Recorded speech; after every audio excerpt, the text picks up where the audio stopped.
es que lo ha logrado controlar, por el momento bastante bien. Está en una etapa de una cuarentena dinámica o inteligente, como le llaman muchos países, que es tratar de confiar en el ciudadano, darle ciertas libertades y tratar de confiar de que ese ciudadano las va a respetar, las va a utilizar, y para no coartar ciertas libertades está en esta cuarentena inteligente. Y vamos a ver cómo le está yendo. Tenemos para eso una comunicación vía Skype con Jorge Flores, periodista paraguayo que nos está escuchando y recibiendo tan amablemente. ¿Cómo te va, Jorge? Willy y Daniel te saludan. Hola, ¿qué tal? ¿Cómo están? Realmente muy bien. Un saludo a Daniel y a Willy, a toda la teleaudiencia de Argentina. Bienvenidos a Paraguay y bienvenidos a mi casa. ¿Qué tal? Exactamente, bienvenidos a tu casa, muy bien dicho. Bueno, queríamos saber cómo está yendo, cómo está yendo con esta cuarentena inteligente. Bueno, arrancó el lunes la cuarentena inteligente y si bien se registró algunas aglomeraciones en algunas oficinas públicas, hasta el momento van bien las cosas, el balance es positivo. Tenemos que decir que al día de hoy hay 563 casos confirmados en Paraguay, 10 fallecidos y 152 recuperados. Esas son las cifras oficiales hasta el día de hoy. También hay que decir que en los últimos días se disparó la cantidad de infectados, pero la gran mayoría de ellos son de casos detectados en los refugios porque corresponden a viajeros que retornaron del Brasil después del cierre de las fronteras. Las autoridades al día de hoy se mantienen en la postura de tener las fronteras cerradas en Paraguay por tiempo indefinido. Tenemos que decir que hay unos 500 compatriotas, unos 500 paraguayos que están queriendo retornar a Paraguay, pero que no pueden hacerlo porque no hay refugios donde poder distribuirlos. Entonces ahora mismo las autoridades están abocadas a poder encontrar lugares donde distribuir a estos compatriotas. También hay como unos 1000 argentinos que vinieron a Paraguay para hacer algún tipo de papeleo, algún trámite, y se quedaron atrapados. Ahora no están pudiendo retornar a Argentina justamente por el cierre de las fronteras y porque también nos comentaban algunos residentes acá en Paraguay, argentinos residentes en Paraguay, que en Argentina están cerradas también las provincias. Entonces esto dificulta también el retorno.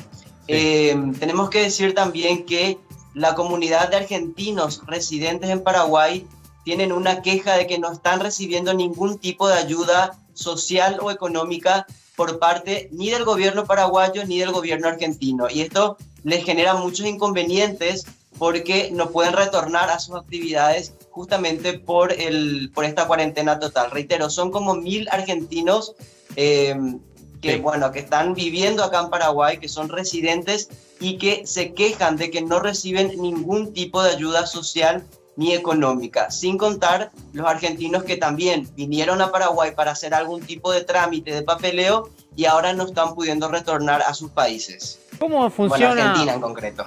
Sí, ¿cómo funciona la cuarentena inteligente? ¿Qué es lo que permitieron hacer a diferencia de una cuarentena más estricta? ¿En qué están confiando en el ciudadano en que se maneje de manera correcta? Bueno, les escucho con un poco de dificultad, pero entiendo que me preguntan por la cuarentena inteligente. Sí, ¿en qué consiste? La cuarentena inteligente cada 11 días se van a hacer unos controles para evaluar qué tal las cosas. Ahora es muy pronto para hacer un primer balance, ya que la cuarentena inteligente empezó el lunes. Entonces te digo que es un poco pronto para hacer un balance, pero es lo que te decía. En los primeros días se registró aglomeraciones en algunas oficinas públicas, como por ejemplo identificaciones donde las personas se hacen las cédulas de identidad, el carnet de DNI. También en los ómnibus de repente hay aglomeraciones, pero se mantienen los controles policiales en las calles. Acá la gente puede salir de acuerdo al número de chapa. Por ejemplo, si la chapa de tu vehículo es par, puede salir los martes, los jueves y los sábados. Y si es impar, los demás días. Entonces, bueno, esa es un poco la situación en cuanto a la cuarentena inteligente, que reitero, se va a evaluar cumplidos los primeros 11 días, ahí vamos a tener realmente con certeza una información sobre qué tal fue. Pero en general, las autoridades, tanto el ministro de Salud como el ministro del Interior, están diciendo que estamos jugando un buen partido en este primer tiempo, pero que bueno, ahora nos queda el segundo tiempo que es más difícil y que podríamos llegar a perder todo lo que ganamos si es que no hacemos bien las cosas. Jorge, ¿y la mayoría de los casos se encuentran concentrados especialmente en Asunción? Correcto, la mayoría de los casos están en la ciudad de Asunción y en el departamento central, dentro del cual está Asunción, la capital. En el interior hay muy pocos casos, pero hablando del interior del país, quiero decirles que uno de los principales problemas que estaba viendo acá es el tema de la educación. Ustedes saben que las clases presenciales ya se suspendieron hasta fin de año, entonces ahora están apostando por las clases virtuales, las clases digitales. Ahora, ¿qué pasa? Gran porcentaje de los niños, niñas y adolescentes, sobre todo en el interior del país, no cuentan con acceso a internet y acceso a tecnologías. Entonces es muy difícil desarrollar las clases de esa manera. Por otra parte, los docentes no están capacitados para este sistema y el ministro de Educación de Paraguay, Eduardo Peta, está teniendo un comportamiento errático en los últimos días.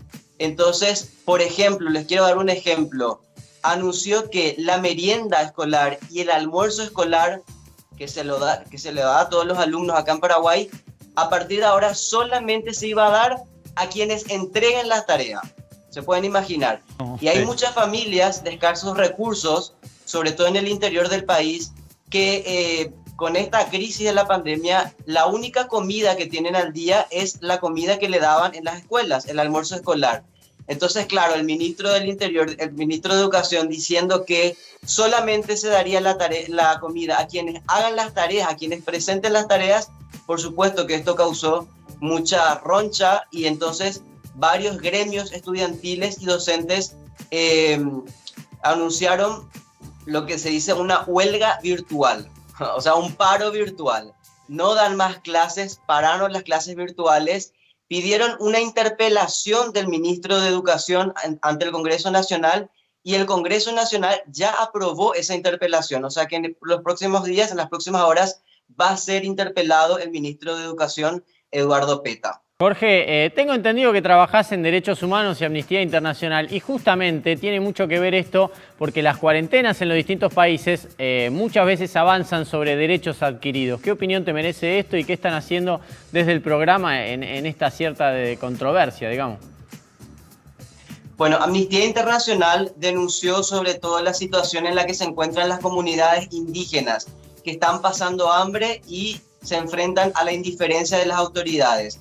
Hay comunidades indígenas que no recibieron ningún tipo de ayuda y sobre todo quiero destacar esto, hay comunidades que solamente se alimentan con pomelos. Nos envían las fotos de Amnistía Internacional y Amnistía Internacional hizo esta denuncia. Reitero, comunidades indígenas que solamente tienen pomelos para consumir, no tienen acceso a agua potable para poder lavarse las manos, para poder consumir, o sea, las comunidades indígenas realmente se encuentran en zozobra y también estamos siguiendo de cerca los controles que hace la Policía Nacional. Sí vimos muchas violaciones, digamos, de derechos humanos en cuanto a los controles de seguridad. Por ejemplo, los policías, lo que les llamamos acá los linces, a muchas personas les obligan a hacer cuestiones humillantes. Por ejemplo, a comer mandioca cruda. Bueno, esto no fueron los linces, esto ocurrió con una guardia de seguridad privada, pero sí a las personas que incumplían la cuarentena durante el periodo que fue cuarentena absoluta, cuarentena total, a esas personas que incumplían se les perseguía con picana eléctrica y se les hacían pagar, digamos, de alguna manera esa infracción, pero con cuestiones humillantes, o sea, y eso es algo que Amnistía Internacional está siguiendo de cerca. Y por supuesto que también preocupa a Amnistía Internacional el trato que están recibiendo los compatriotas en la frontera. Muchas personas que quieren ingresar y que no se les deja, por una parte, y en los refugios también quiero destacar que hay mucha zozobra. ¿Por qué? Porque en los refugios se le hacen las pruebas de COVID-19 a las personas y no les cuentan los resultados. Entonces las personas que están en los refugios están de repente armando revueltas porque insisten, quieren conocer los resultados y las autoridades tardan mucho tiempo en brindarles esa información. Por supuesto que es un derecho de toda persona recibir información con respecto a su salud. Lamentamos realmente mucho esto que está pasando. Jorge, muchísimas gracias por esta comunicación. Muy buenas tardes. Hasta luego, chao, chao. Tremendo lo que nos cuenta Jorge Flores desde Paraguay, realmente Sí. impresionante. Impresionante.